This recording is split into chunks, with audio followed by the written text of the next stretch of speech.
Cronenbourg 1664. Sponsor du Tour de France.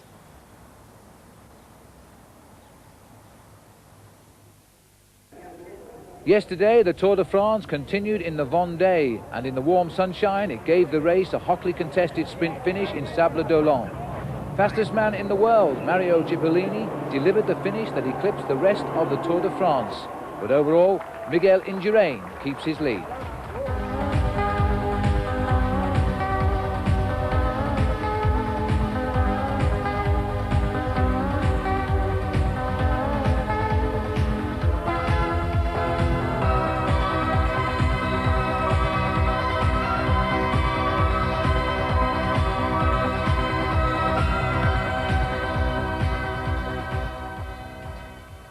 Hello again and welcome back to the Tour de France. We're now on day 3 and we're in Sables d'Olonne where the stage finished yesterday. But the weather has completely changed.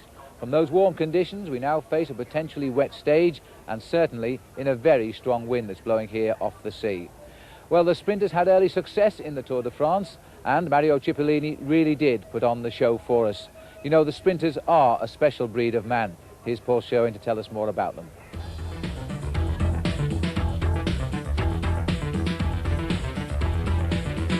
In the hierarchy of the team, the most glamorous role often falls on the sprinter, the glory of crossing the line first ahead of the rest and thrilling the crowd.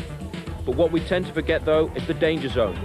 A sprinter must fight and take risks to stay in the top 30 places over the last 20 kilometres with the help of his teammates. But when he reaches the final 500 metres, he has to take all the risks himself, often using arms and elbows to stay in position at all costs. If it goes wrong, the result can be catastrophic. This is Mario Cipollini, the classic build for a sprinter. Noticeably bigger than a climber, long muscled legs and a heavier upper part of the body to pull on the handlebars at the same time as pushing down on the pedals. Super Mario, who has cultivated his glamorous image, claims to wear hair gel so that even at speed his hair will stay in place. He even admits, "Danger is my job. I'm never scared, even when I drive my Mercedes at 300 kilometers an hour." He does have one thing in common with all sprinters. He has no fear. Once he sees the finish banner, nothing else matters except getting to the line first, which is dangerous, with bikes moving from side to side and elbows out to force a way through. Sprinters, though, are generally younger men because as age creeps up on the sprinter, he will lose his will to take risks and go for gaps which often only appear when you force yourself into them.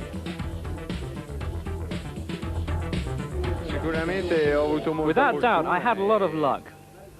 In our profession as sprinters, we're used to working with risk every day. It's like the winners in downhill skiing, or like for Formula 1. The speed is extremely high. It's enough to touch bikes and you'll fall. Yesterday, I had a bit of luck, and I hope to have more in the future. And that 20 seconds time bonus which Mario Cipollini gained yesterday has moved him up into 8th place overall, amongst such names as Tony Rominger, Claudio Chiappucci, Stephen Roach and Eric Breukink. But there's no change overall. Miguel Indurain still leads this race ahead of Alex Zula. It's Zula's birthday today, and James Richardson will profile him a little later on. Laurent Jalabert is now 3rd overall after finishing 3rd in that sprint finish at Sables d'Olonne. Well, don't forget to have your pens and paper to the ready for later on in the programme. We'll give you details of our new competition which has some great prizes. The route the riders face today takes them along the most beautiful rugged coastline of western France. They will stay there all of the way to the finish in Vannes, and this wind could have its effect. It's 227 kilometres. They leave the Vendée today and they cross into Loire Atlantique via the Pont de Saint-Nazaire. And believe it or not, there's a climb on that and the wind might affect the result there as well. It could be another day for the sprinters. Now here's Paul Sherwin to update us on the early action.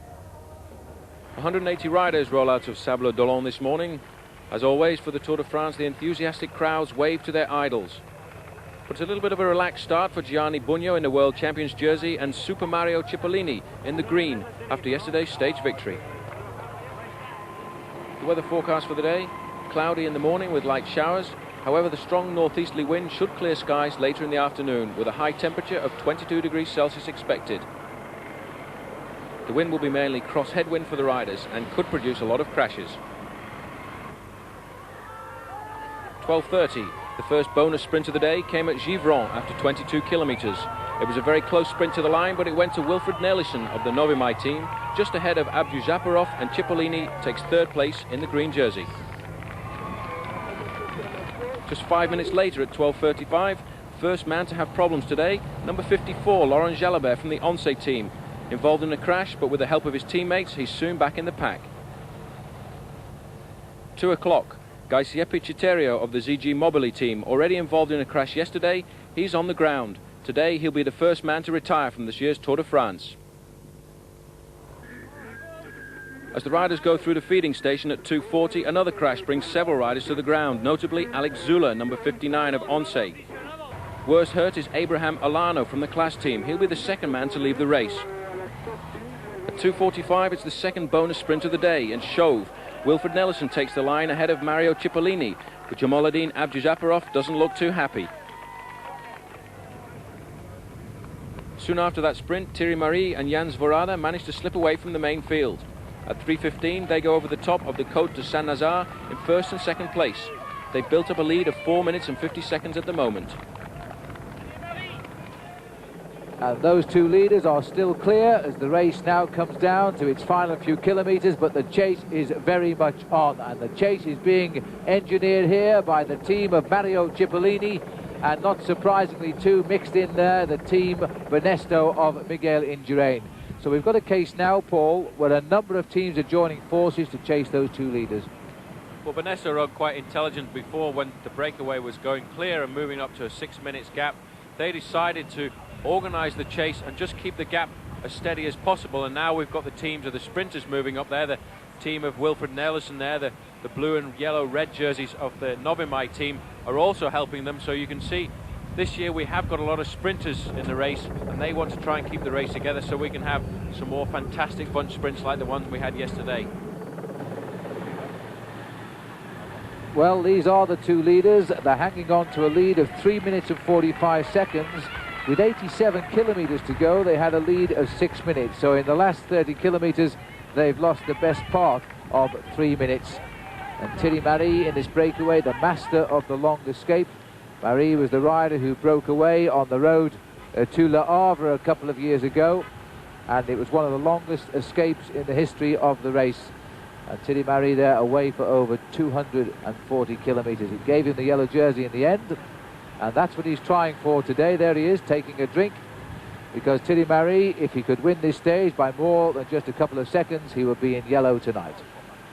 And there you can see now the MG team of Mario Cipollini. They've had their orders to get these two back so I can win another stage, or words to that effect, I'm sure Mario Cipollini has told them. And it's interesting to see too that Wilfred Nelson, Paul, is sprinting so well today. He's had a good day out of the hotspot sprints, having won 2 of them. There's still 1 more to come, and he is now challenging Cipollini for what should be a great battle for the Green Points jersey this year. Well, Nelson is an exceptional sprinter. He rode very well earlier this year in Paris-Nice, and the reason he was beaten was because Mario Cipollini was there. And there you can see the long thin line at the head of the field, projecting the two teams now with the big interest. And Indurain will be very pleased to see they're chasing down these two leaders, because they're at the same time giving him back his yellow jersey. There's our caption on the left saying there are 50 kilometres and 300 metres to go. What a wonderful thing computers are these days. Well, Benesto rode exceptionally well earlier in the stage. By just keeping these two riders at a reasonable distance, they just set a tempo good enough to make sure that the lead didn't get to a dangerous lead of 10 or 15 minutes. And then they got the help of the other teams from the sprinters who came in to start chasing, and that's what's happening at the moment. And so the two leaders trying to get through to the finish in van first. Jan Zverada, the only Slovak in the race, and this seems a very appropriate time to tell you he once finished 3rd in the British Milk Race, now riding his first Tour de France. Can he dispute the finish today with Thierry Marie? The rest don't think so. Alex Zula, by the way, who had that crash at the feeding station, is back in the main field. I will tell you all about him when we come back after the break.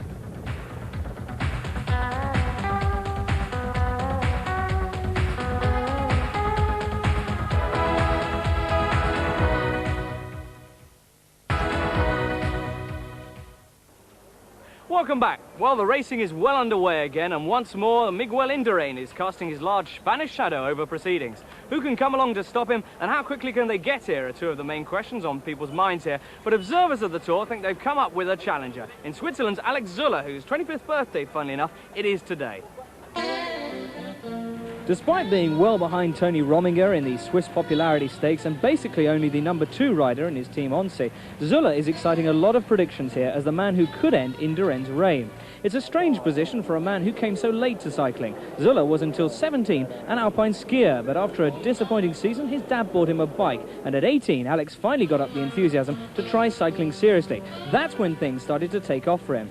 His many amateur wins include the William Tell Grand Prix, whose trophy holds pride of place in his dining room. But despite numerous successes, it took Zülle 5 years to find a place in the pros.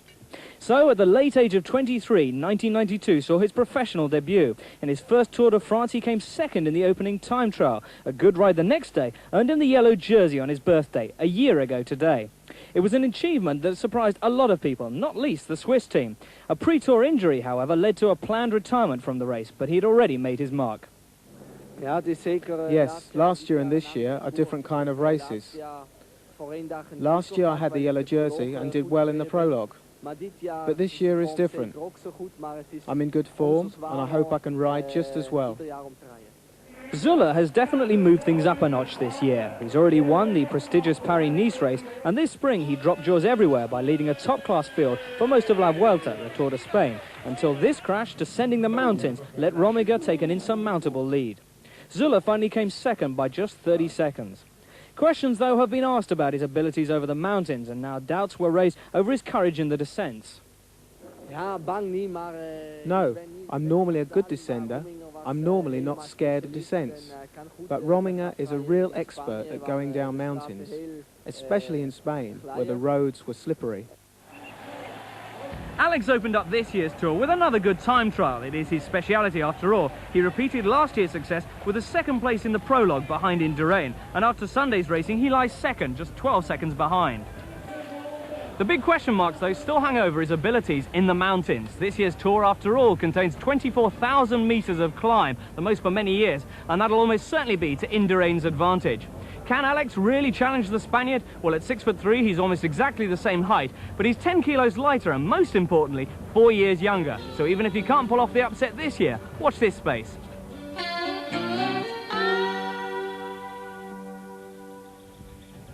We'll certainly be watching the space, James, but it hasn't been quite the celebration day so far that Alex Zülle had a year ago when he wore that leader's yellow jersey. Well, the two breakaways of Thierry Marie and Jan Zverada have just been swept up, the breakaway lasting a little over 100 kilometres, and the field has all come together as now we're on the run in towards Van. I think this is Brian Home having a go at the front of the group. And all the work has been done by the riders from the sprinters teams. That's the teams of Nove Mai, Wilfred Nelson's team. The GBMG boys did a fantastic job there with a little bit of help from the Banesto riders to pull that gap, which at one time was over at 6 minutes. Now the team's trying to break away, trying to stop the stranglehold of the sprinters teams. That was Brian Home, and it looks like the little Gan rider who went with him was Thierry Claverola. Thierry Claverola, former king of the mountains of the Tour de France, now stretching his legs on the flat roads here as we head now through the heart of Brittany. And an interesting roundabout with the spectators there rushing across to catch a glimpse. They were obviously standing on the wrong side of the circle as the peloton have all chosen to go round the same way. See how these attacks are coming all the time. And it's amazing to see there's an attack by Miguel Indurain going off the front there. Obviously trying to make sure that he keeps an eye on the sprinters there, trying to avoid any danger because it is such a dangerous run in here. And there is the man in yellow at the front of the race at the moment. That's a surprising move. Well, it's a sensible one, isn't it, Paul? Because, I mean, yesterday Alex Zülle claimed to have hit the barriers in that run into the finish because of that fall we saw. He hurt his leg. He sort of played it down. It's not too serious, but you've got to be very, very wary and keep out of trouble.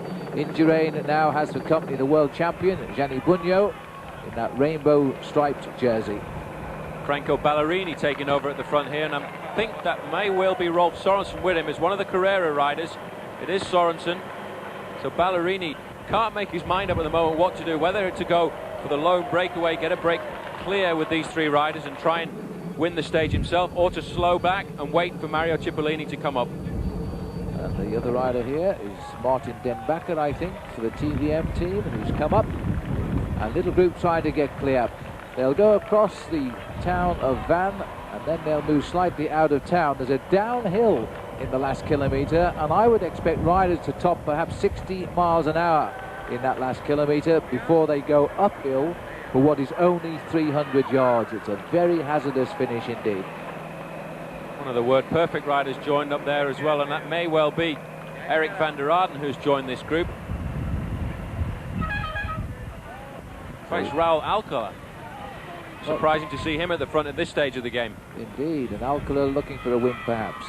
Winner of the Tour du Pont in the United States earlier this year. And a little group of 4 riders going clear, but the chase is on again. They get away, you see, and then they just can't hold it out there, the field being swept up. And as soon as the group is caught, somebody else will have a little go to see if he can open up the gap again. A moment's relaxation by the big field and you're away. Ask Sean Kelly, who isn't riding the race this year, but since he's last won a stage in 1982 in Pau, he's finished second 12 times, all because riders slip away in these last couple of kilometres. We're getting a little bit of camera shake today, but I think this is Barney Rice, the man who was away with a kilometre to go yesterday. The Ariosia rider in the red and yellow jersey there trying to slip clear as well. Oh, and there goes the hat. So now we've left with the rider on the front searching for the finish. Well, that wasn't Barney Rice. I noticed as soon as he took his helmet off there that he has a lot of hair, so it couldn't be him. This is Jesper Skibby, though, from the TVM team. We've got about 4 kilometres to go now as we come into the town. These two have got a good gap. All they need is that little pause. Jesper Skibby recovering from a bad crash this year with a very good stage win in last month's Tour of Italy.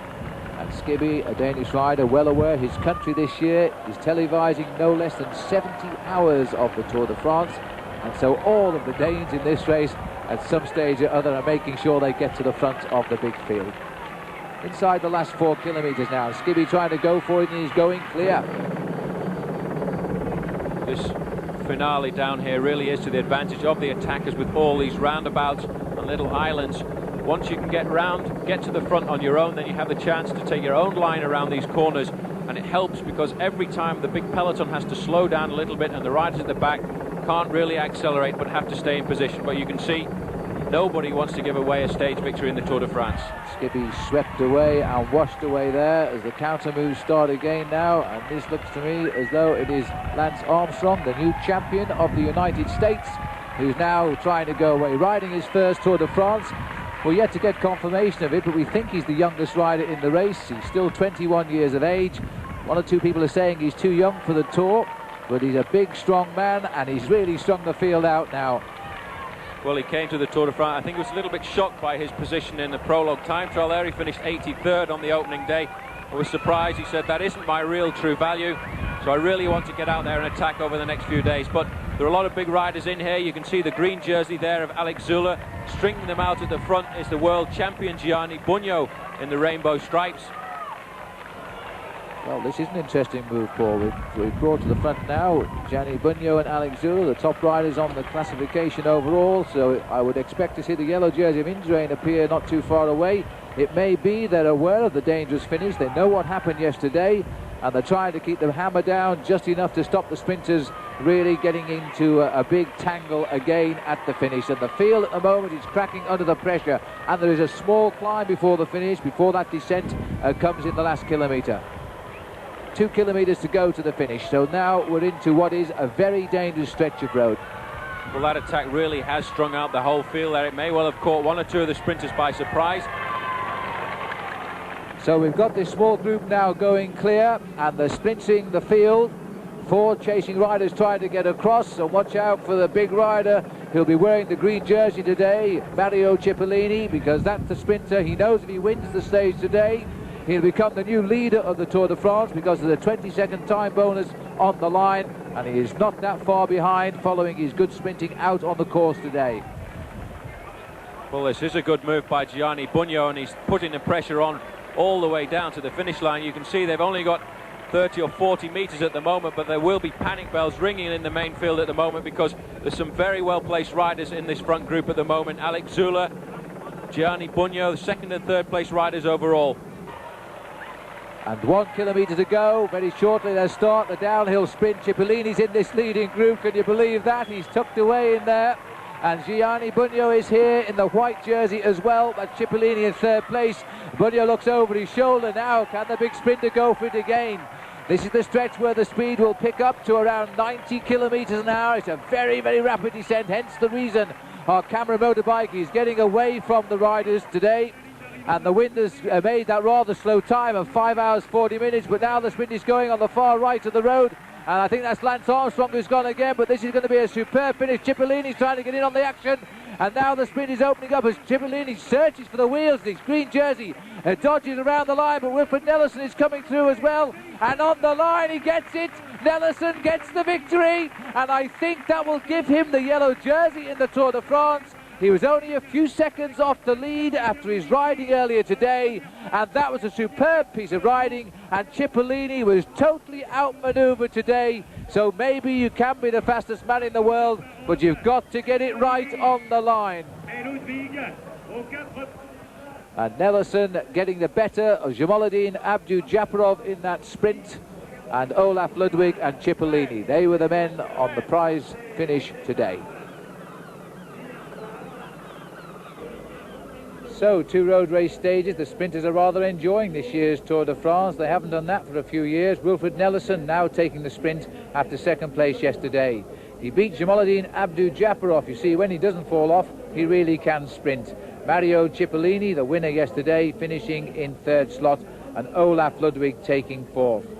A new race leader tonight, Wilfred Nellison, wears for the first time in his career a yellow jersey in the Tour de France. Overall, though, Miguel Indurain is still there. He won't be too worried by the challenge being presented by the sprinters of this race, because he still has the time trials and the mountains to come. Straight after the finish, our Paul Sherwin was with the new race leader.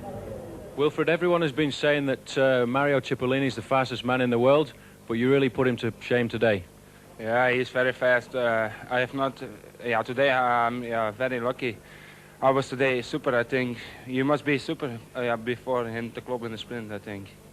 And how does it feel for a young man like yourself to put on the yellow jersey in the Tour de France when really you're expected just to come here for the sprints? It's unbelievable. Tomorrow I speak with my director, Walter Plankert. He said, you must try between the two sprints, get bonificatie, and then once you see on the finish line, if you win, then you may become in the yellow jersey.